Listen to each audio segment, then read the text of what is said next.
New Zealand, an island nation isolated from the rest of the world by thousands of kilometres of open ocean. Landscapes forged by titanic forces. Peaks carved by fire and ice. Rugged coastlines and primeval forests. Over millions of years, these islands and neighbouring Australia became extraordinary evolutionary laboratories. Bizarre species found nowhere else on Earth emerged and thrived.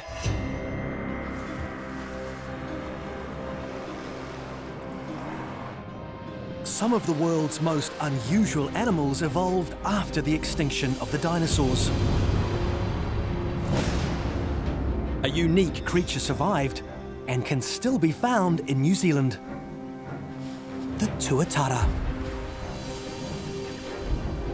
Scientists venture into remote parts of New Zealand searching for clues to its origins.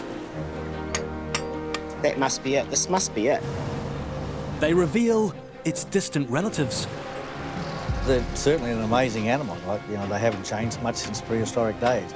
How did this ancient reptile survive when so much life became extinct? Holding 200 million years of history.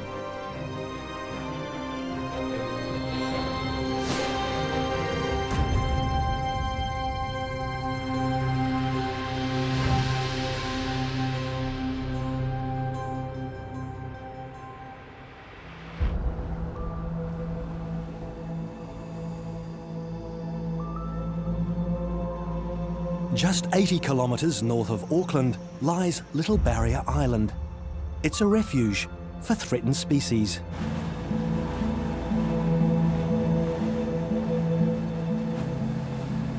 Department of Conservation Rangers Lee Joyce and Richard Wally manage this very special reserve. Today their colleague Nicola Torquay has joined them in search of a rare animal found only in New Zealand. As the department's threatened species ambassador, my role is all about raising profile and awareness, but also getting to understand all of our threatened species in New Zealand and the best way to protect them.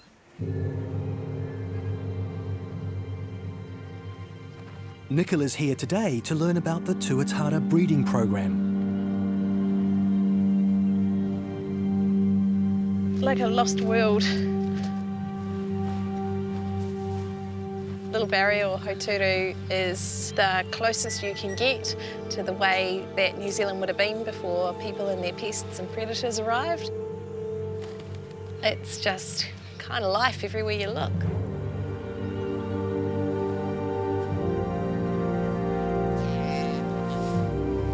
I just saw a tui just by there, you see? Many of these animals are the last of their kind living in the wild. For their protection, visiting the island requires government permission. It's an intact ecosystem. You've got native bats here, you've got the short-tailed bat and the long-tailed bat, and this incredible diversity of bird life. It's just magical.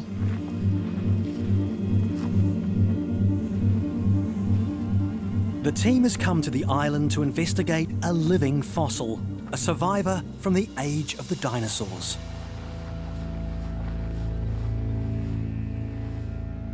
At nearly a metre long, the Tuatara may look like a large lizard, but the resemblance is only skin deep. Tuatara are far more primitive.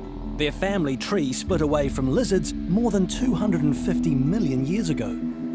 It would be easy to lump Tuatara in with other reptiles like lizards, like geckos and skinks. But once you see one, it becomes very apparent that they are a completely different animal altogether. The Tuatara is the only survivor of an ancient group of reptiles known as rhynchocephalians, or beakheads.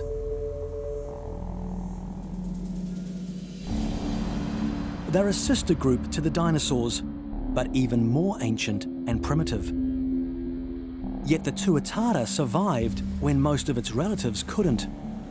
Their origins predate the dinosaurs by 20 million years. It's a history written into their strange anatomy. Tuatara have no openings for their ears and only limited hearing. But their large skulls do contain a remarkable third eye, complete with retina and nerve endings. Visible at birth, scales cover the eye within just a few months. Scientists are still uncertain of its purpose. But the third eye is just one of the Tuatara's many surprises.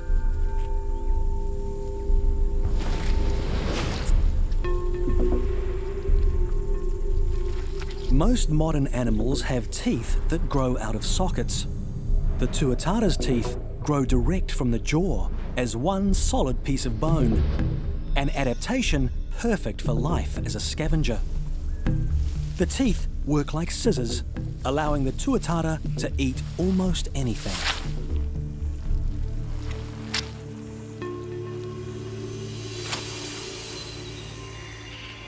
When food is scarce, Tuatara are capable of slowing their metabolism down, allowing them to survive for up to 12 months without eating. Their slow lifestyle helps them to live to more than 100 years old.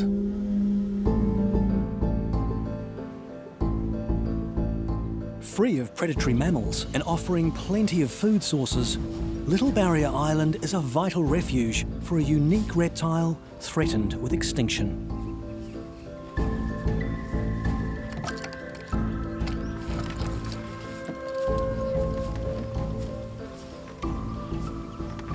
Guys, this is the juvenile part of the Tuatarian. You go nice and quiet. Okay, if you lift.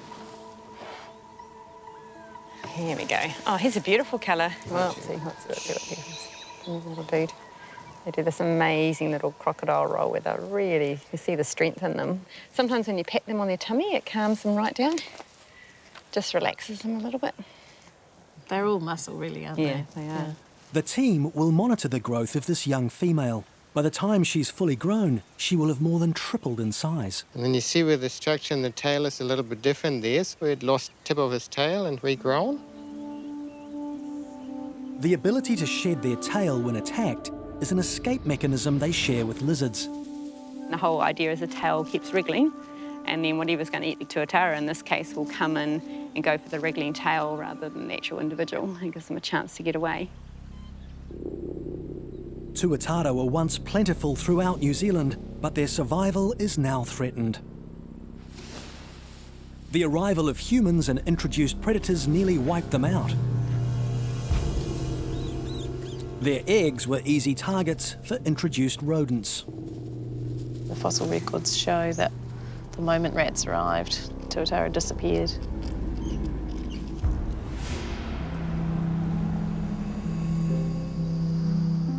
Little Barrier is one of the few places where Tuatara still survive in the wild. A breeding program was started in the 1990s when the island's Tuatara population had fallen to just 8 adults.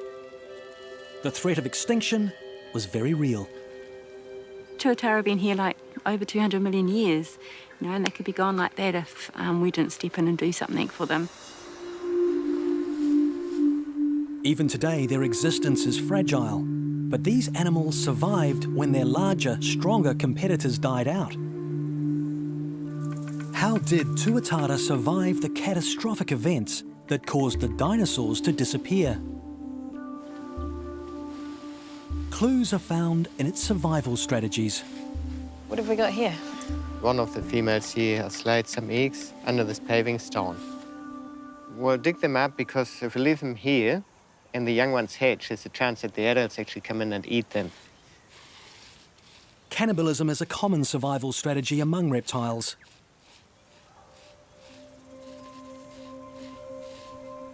Great care is taken when removing the eggs from the burrow. Richard will transport them from here to an incubator. They're quite fragile, these eggs. It take a little bump, but of course, if I put any punches in them, there's a chance of damaging the egg. So, yeah, want to be as careful as we can. These precious eggs developed in their mother's body for 8 months, a gestation period almost 3 times as long as most reptiles. The cool New Zealand climate forces the young to shelter in their egg for as long as 16 months. It's the longest incubation period observed in a reptile. So I just write a little number on them for record, and also this way I know which way is up. They shouldn't be turned or moved too much. Though Tuatara can lay up to 19 eggs at a time, it'll be at least 2 years before this female will be ready to lay again. It really is like you're digging up treasure, isn't it? Today the team has recovered 10 eggs. Pretty special, Wow. To think this Holding 200 million years of history in my hand. Incredible. I can't even describe how special that is. Pop them in the vermiculite just down in here. Gosh, no pressure. Thanks to Little Barrier's breeding program, the original 8 Tuatara have multiplied. Over only a few years, the population has increased to nearly 300. So that head start just gives them that little bit of extra push, I guess, you know, like a bit of safety net. Tuatara, that means spiny back in Māori. So there's the bit for me that just links them straight to the dinosaurs, Yeah. really, isn't it? Like Is it's it like a little spine? mini stegosaurus or something. Yeah. Its spine is made of keratin, the same material as fingernails. And while it might look like a miniature dinosaur, the Tuatara has developed survival strategies far more effective than its prehistoric cousins. From its third eye, unique teeth, long life and slow lifestyle, which adaptation allowed the Tuatara to survive when the rest of its order was wiped out? Researching this ancient reptiles competition could reveal some fresh insights. The first would be discovered in an unassuming stream bed deep in a New Zealand forest.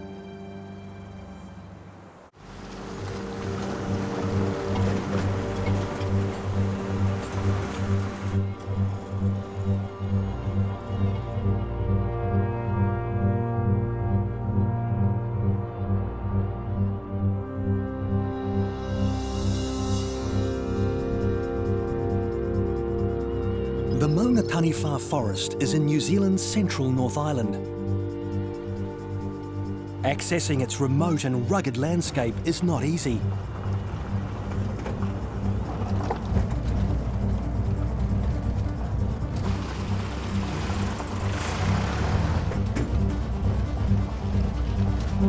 Geologist Julian Thompson and fossil enthusiast Pete Shaw are on a mission to unearth clues to New Zealand's ancient past.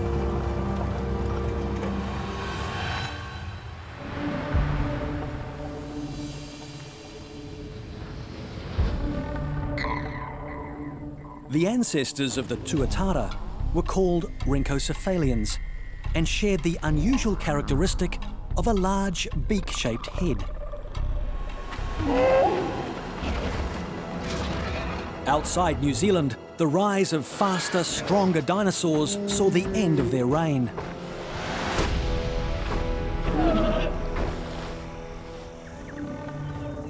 So how did the Tuatara outlive the dinosaurs?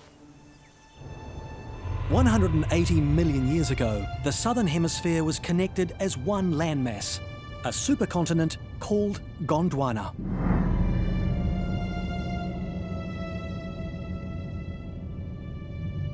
Over millions of years, Gondwana broke apart into the continents we know today.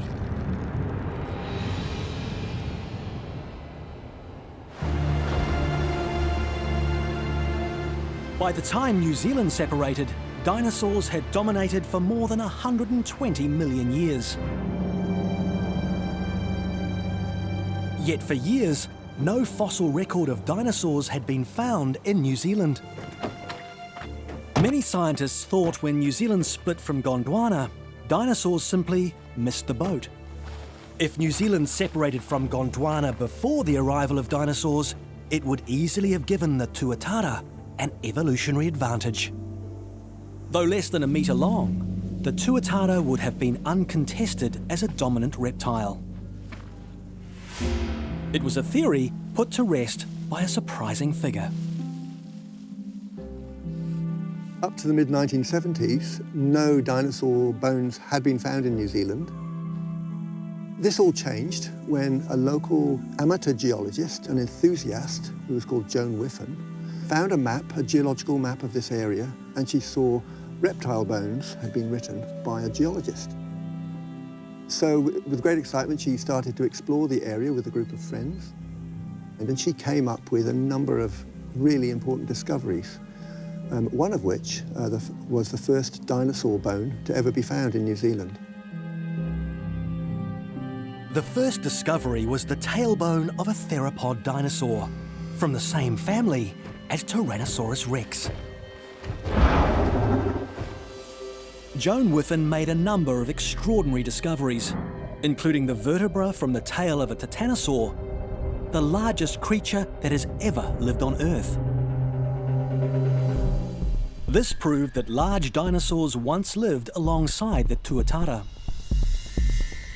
But unlike the dinosaurs, the ancestors of the Tuatara survived. New Zealand's landscape has been formed by earthquakes and volcanoes. Over millennia, any traces of its prehistoric inhabitants had been covered over or destroyed. But Joan Whiffen's discovery changed scientific thinking.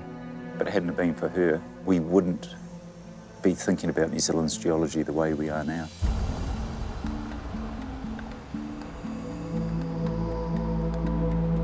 Despite Joan's efforts, the difficulty of the terrain means much of this wilderness has yet to be properly surveyed for fossils. It's very inaccessible. The sides of this little stream bed are almost vertical, so getting in here is really hard. Getting out will be really hard. But we're the first people to actually be looking and searching through this area. That's really exciting.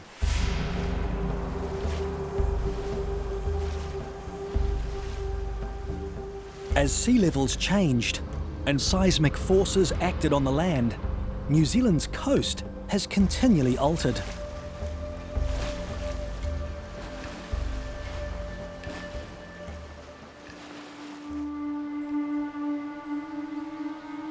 This riverbed once lay beneath the ocean. Because the fossil record is so sparse, any new discovery has the potential to dramatically increase understanding of life in ancient New Zealand. Those dinosaurs are going to be in little bits and pieces. They already have rotted and fallen to bits, and those bones individually will have been washed in, which makes them so rare. There may be a bone inside, and really there may be nothing inside. It's a shell. Just don't know what you're going to find. You go around the corner in the creek and there could be something there that nobody's ever seen before, and it could be something really special.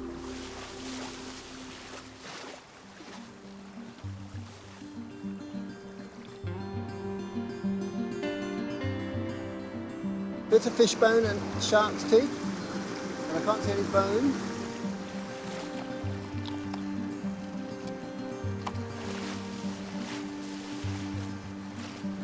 So we spent hours, going up this stream, sniffing around, feeling with our hands under the boulders. I don't think it's anything. Actually, what's that over there? Occasionally we was quite lucky. What's that there? There. Yeah, that's a bit of a backbone.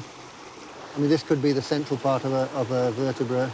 What we found here is a piece of bone, which we recognise because the texture is quite rough, a little bit like sandpaper, and it sticks out of the rock, which is mostly very smooth.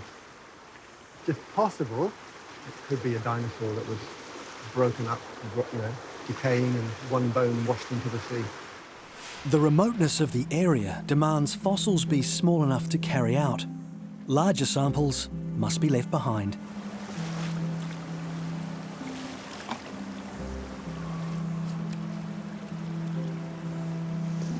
Hey! Hey! Oh, what do you got there? Really hard to tell. Those could be teeth. Those two little pointy things.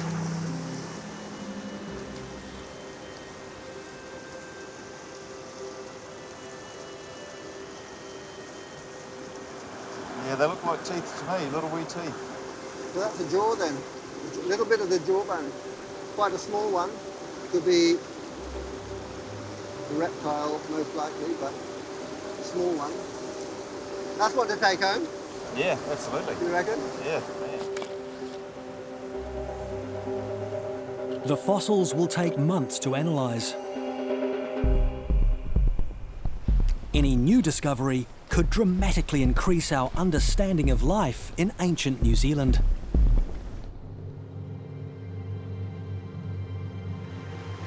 In all of these boulders, there are hidden stories of life on Earth before human beings were even thought of. New Zealand's fossil record proves Tuatara were the only member of their family to survive competition with the dinosaurs.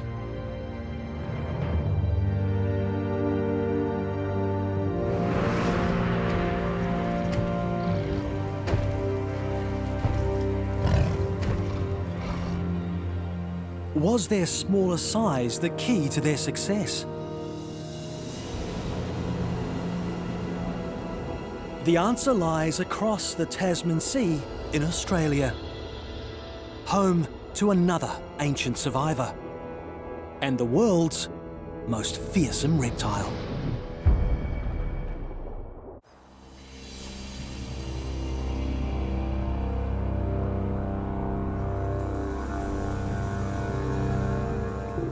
In North Australia, rivers and estuaries are home to the saltwater crocodile.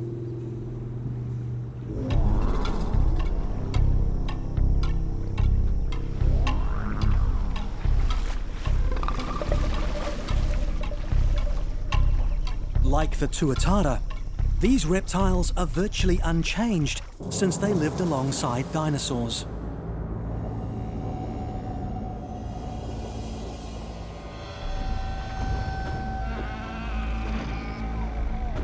Dinosaurs were the most successful life form on Earth, roaming the planet for 135 million years. Their reign came to an abrupt end 65 million years ago when an enormous meteor smashed into the Earth, extinguishing over 70% of life. The Tuatara survived this mass extinction event. But if size was a factor, why did the larger crocodile survive as well? Male saltwater crocodiles can reach over 6 meters in length and weigh as much as a car. These aggressive creatures are the world's largest reptile and one of the deadliest.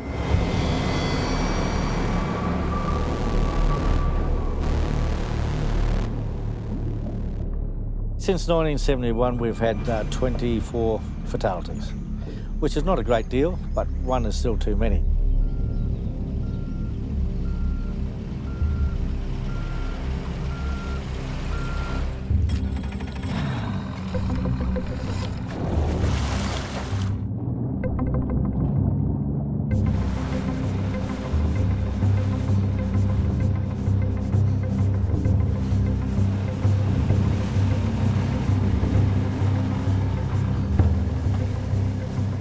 Senior wildlife ranger Tommy Nichols is accustomed to dealing with giant crocodiles up close. Tommy runs the crocodile management program for the Parks and Wildlife Commission.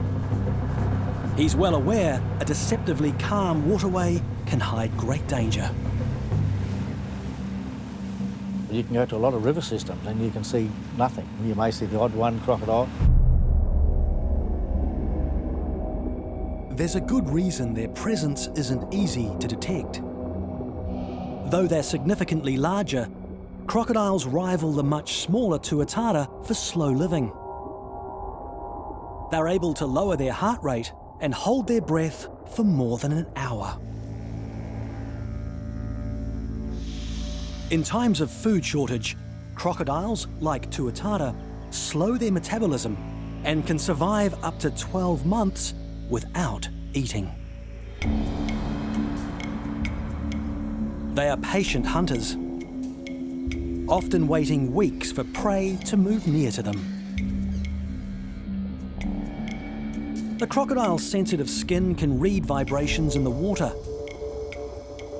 and tell them when dinner is about to be served.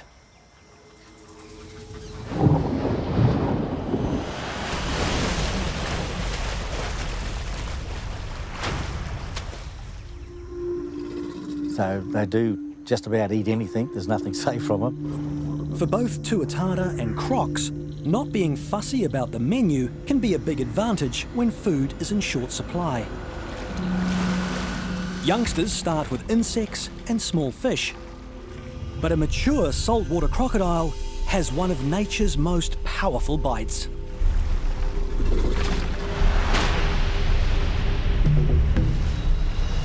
An adult can quickly rip its food apart.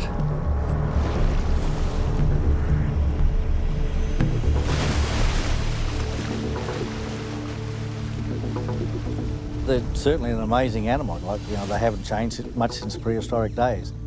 They're extremely adaptable to the area they live in. They're also an extremely dangerous animal.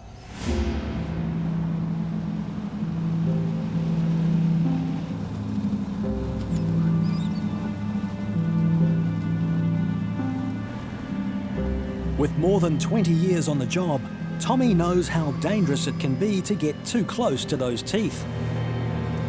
Yes, I have lost 2 fingers. It happened with a croc getting run out of the trap. He'd done something a little bit different than what they normally do. He grabbed me on the whole hand here. Now, if he would have just grabbed, it would have been all right, but the trouble is that he gripped on and he spun. That's what done all the damage, and he ripped the whole thing off.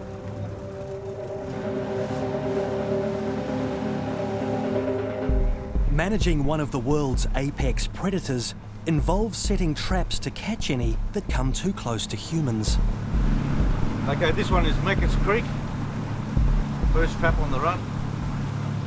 It's a popular place for recreational fishing. They move this time of the year basically because breeding season's on. So you've got the young males who can't compete with the bigger ones, so they're kicked out of those areas and they're moving in. And also you've got females who are nesting at this stage, getting ready for nesting and breeding. Only experienced rangers are allowed to handle the traps. Street point and the door's down, which is good. There's a possibility of a croc in here. The door has been sprung. The trap could contain a 6-metre-long croc, weighing almost 1,000 kilograms. Give it a check. The water's dirty, just see if there is anything in there.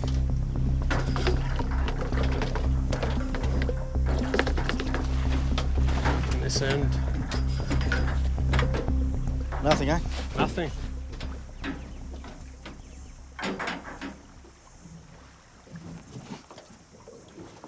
There's a stick there like someone's been annoying it. No, I think the croc may have been released.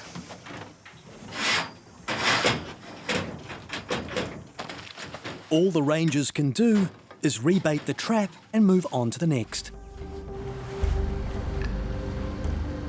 It's ironic that while people released the crocodile from the trap, humans are the crocodile's most serious threat.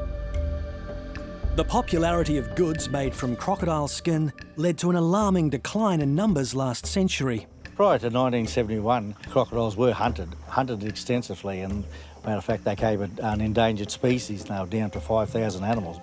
Hunting was banned, and crocodiles, like the Tuatara, became a protected species. And they've now up to 100,000, so they've certainly come back. This dramatic population recovery has created its own problems. Full-grown crocodiles are apex predators. No one told them people are off the menu. Now we've got a problem where we've got too many crocodiles and we're trying to stop interaction between the public and crocodiles. So they're a very adaptable animal and they're an opportunistic killer. While Tuatara only live on land, it's this ability to move between land and water that makes Australia's crocodiles so dangerous. They can cope with high levels of salt and also thrive in freshwater. And they can move surprisingly fast on land.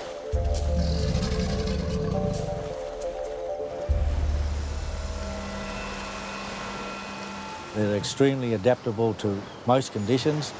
They haven't changed much since dinosaur days. The rivers and estuaries crocodiles live in drain into the ocean.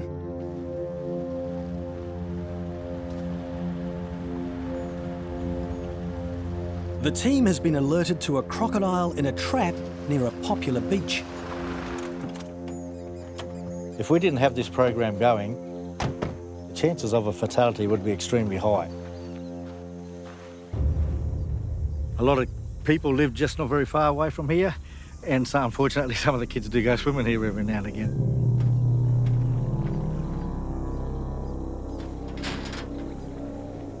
It'd be a good 2 metres. Okay, no worries.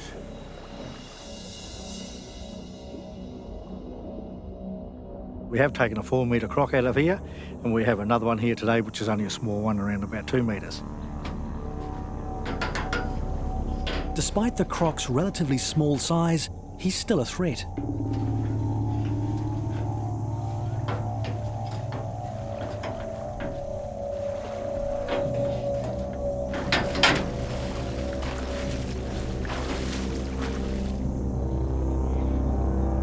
Just wait until he stops moving for that zip tie.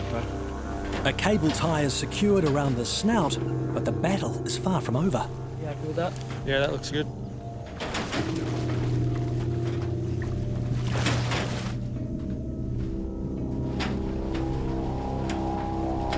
It's good, tiring himself out. Yeah. Give him time to stop spinning and then you'll be right.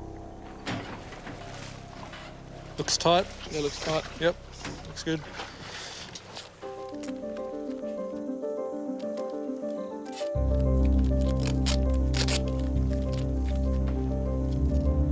Although he's been partially incapacitated, the team needs to get this aggressive croc on land quickly to ensure everyone's safety.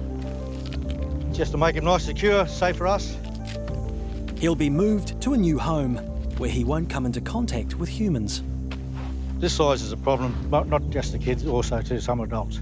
Especially if you're in deeper water, if he takes you under. Unfortunately, we don't breathe underwater. These reptiles have maintained their intimidating size as a top predator for millennia. It's all secure and ready to go to the croc farm. And we'll rebait the trap, ready for the next one, because there's another big tie tonight. We may be lucky again. Good one.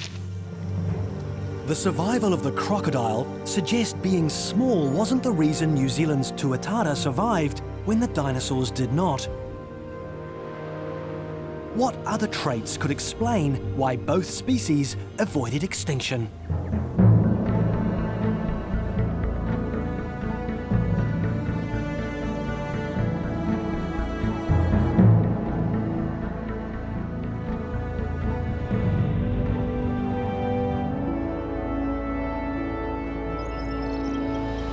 GNS Science in Wellington is home to New Zealand's national fossil collection and many of the original discoveries of armchair paleontologist Joan Whiffen.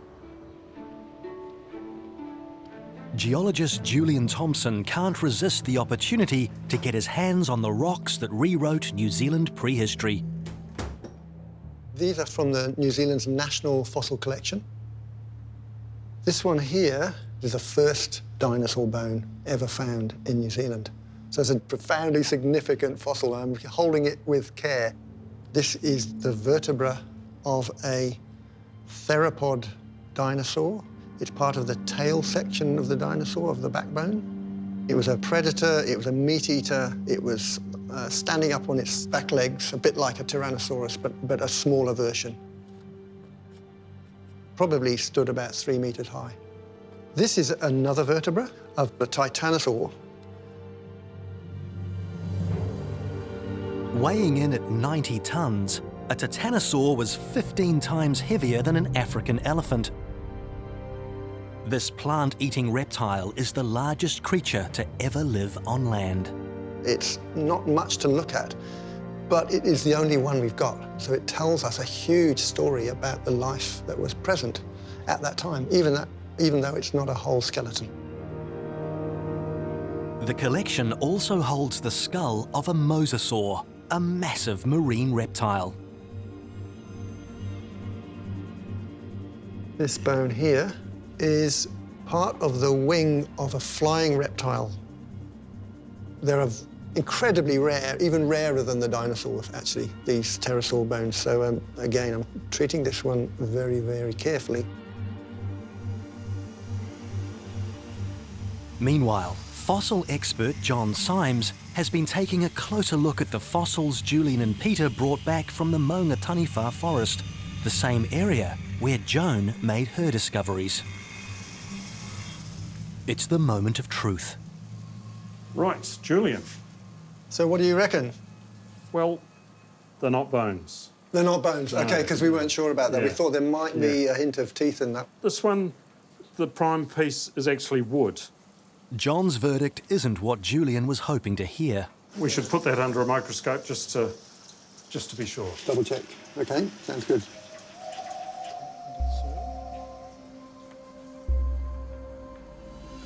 That's the cross-section of a branch. You can see straight away some very concentric rings, obvious tree rings. Yep. Yeah, it's pretty obvious, isn't it? It's very clear. Yeah. Okay. So what you're telling me is, after 3 days of bush bashing through the jungle, we came up with some pieces of wood, which are not that important, really, are they? The botany is very interesting. The Cretaceous fauna is a very exciting thing in plant history, so this will be studied in time to come. New Zealand's fossil record is very sparse. There is still much to be uncovered. It might not be as intriguing as a dinosaur bone, but every clue to the ancient ecosystem of flora and fauna in primeval New Zealand adds to our knowledge of how life has evolved.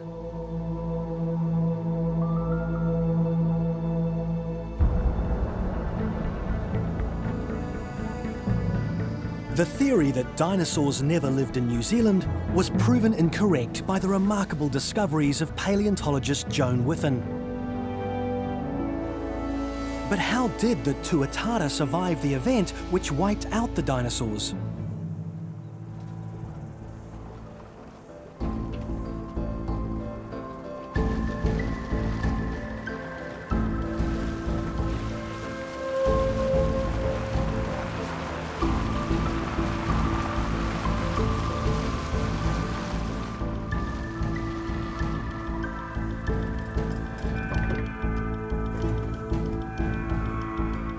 Clues to the mystery can be found by studying what New Zealand was like 65 million years ago, immediately after the dinosaurs were driven to extinction.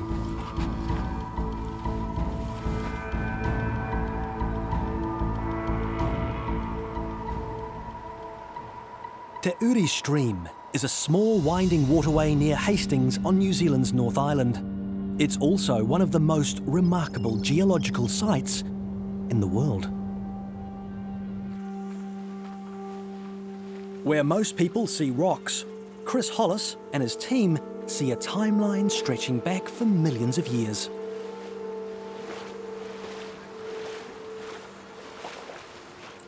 As we continue walking up the stream, we're going to get into older and older rocks.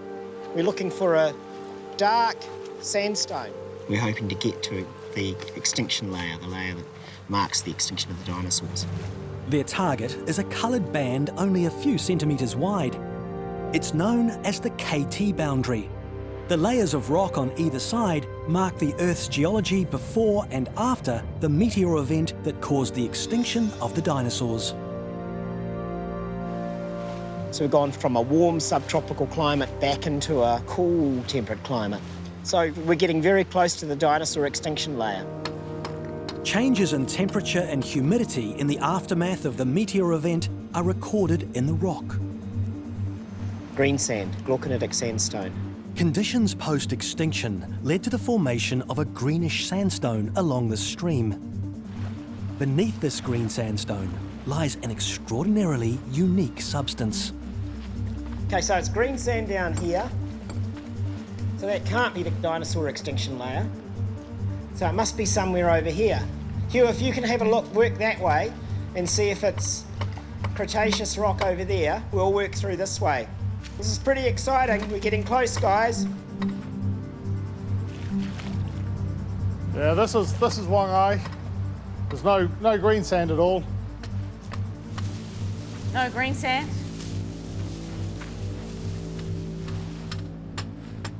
No, it's still Wongai.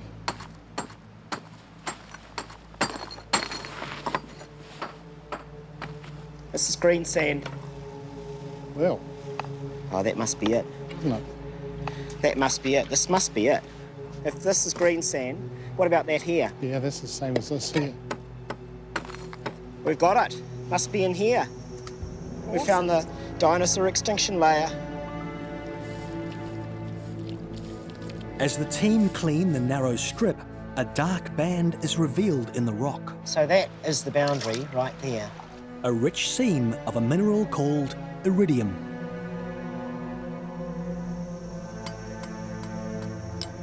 Iridium is a brittle, silvery metal. On Earth, it's very rare. But there's one place where it's common. In meteorites.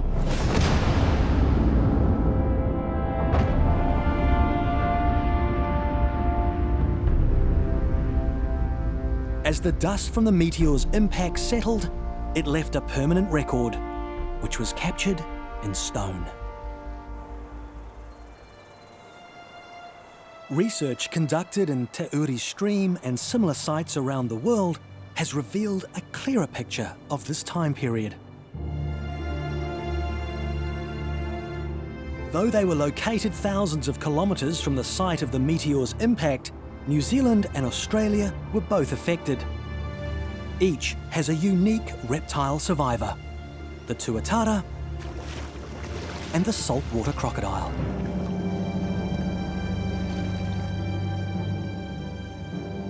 Why did they survive, but the dinosaurs perish?